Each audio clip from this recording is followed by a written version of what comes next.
आज के लेक्चर में हम डिस्कस करेंगे आईआईटी जैम 2024 की मेमोरी बेस्ड प्रॉब्लम को। एक क्वेश्चन इस तरीके से आया हुआ था कि एक रे इंसिडेंट हो रही है किसी मीडियम पे जिसका रिफ्रैक्टिव इंडेक्स है n2 = 2 और आपसे पूछा गया था इंटेंसिटी ऑफ रिफ्लेक्टेड रे क्या होगी।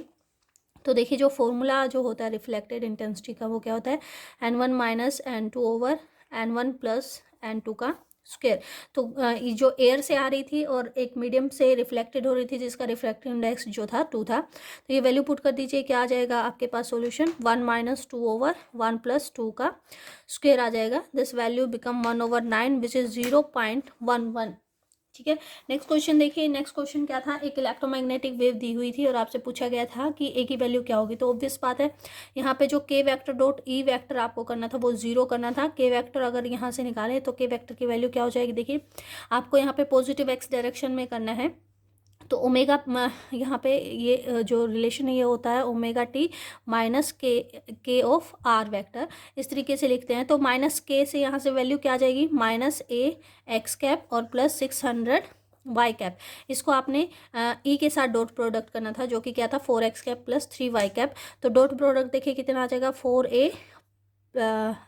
4a और सॉरी ये माइनस का आएगा -4a और प्लस आ जाएगा 1800 = 0। तो यहाँ से a की वैल्यू क्या आ जाएगी 1800/4। तो ये वैल्यू क्या आ जाएगी 450। तो a की वैल्यू क्या आ जाएगी 450।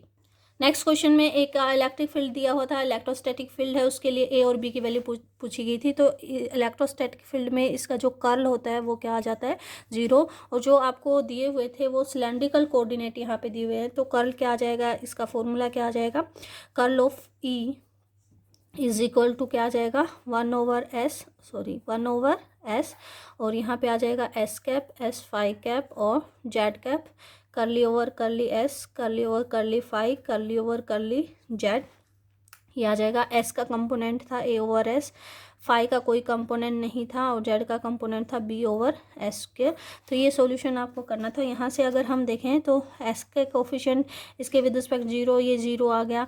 z का देखें तो वो भी 0 आ रहा था। सिर्फ क्या कंपोनेंट आएगा आपका, सिर्फ फाई का कंपोनेंट यहाँ पे आएगा। तो 1/s और इंटू में -s फाई कैप इंटू में क्या आ जाएगा, इसका डेरिवेटिव करेंगे -2b/s³ और बाकी 0 टर्म हो जाएगी। तो दिस शुड बी 0। तो s से s कैंसिल हो गया, यानी कि क्या आ जाएगा 2b/s³ फाई कैप = 0, b = 0 आ गया। a की कुछ भी वैल्यू यहाँ पे पॉसिबल हो सकती है, तो ये ऑप्शन आपको चूज़ करना था। नेक्स्ट क्वेश्चन देखिए। नेक्स्ट क्वेश्चन है न्यूटन रिंग से। तो न्यूटन रिंग में पूछा गया था कि अगर यहाँ पे सेंट्रल फ्रिंज ब्राइट हो तो डी की क्या वैल्यू होगी, जिसके लिए जो है सेंट्रल फ्रिंज ब्राइट हो। और लैम्डा यहाँ पे गिवन था, लैम्डा था आपका 580 नैनोमीटर। तो यहाँ से फॉर्मूला जो होता है पाथ डिफरेंस का वो होता है 2μd + λ/2। ठीक है, तो क्योंकि बीच में एयर आ रही है तो म्यू की वैल्यू क्या होगी 1। और आपको क्या बनाना था कि वो फ्रिंज जो है ब्राइट हो, तो for bright fringe path difference should be equal to क्या होना चाहिए n लैम्डा। और क्योंकि मिनिमम पूछा है तो n की वैल्यू क्या होगी 1। दोनों को इक्वेट कर दीजिए, क्या आ जाएगा 2μ की वैल्यू 1 पुट कर दी, d + λ/2 = क्या आ गया n की वैल्यू 1 लैम्डा। यहाँ से d = क्या आ गया λ/2, यहाँ से d आ गया λ/4 और लैम्डा की वैल्यू क्या थी 580/4। दिस टर्म इज 145 नैनोमीटर आ जाएगा। नेक्स्ट क्वेश्चन बहुत ही ईजी था, सॉलिड स्टेट से था कि इंटरसेप्ट आपको दे रखे हैं, मिलर इंडिसेस पूछा है।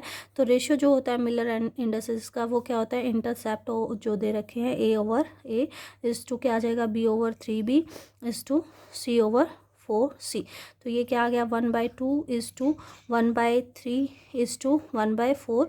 एलसीएम लेके सोल्व करेंगे तो ये आ जाएगा आपके = 12। एलसीएम ले लेते हैं तो 6:4:3। तो मिलर इंडिसेस जो आ गई HKL की वैल्यू जो आ जाएगी वो आ जाएगी 643।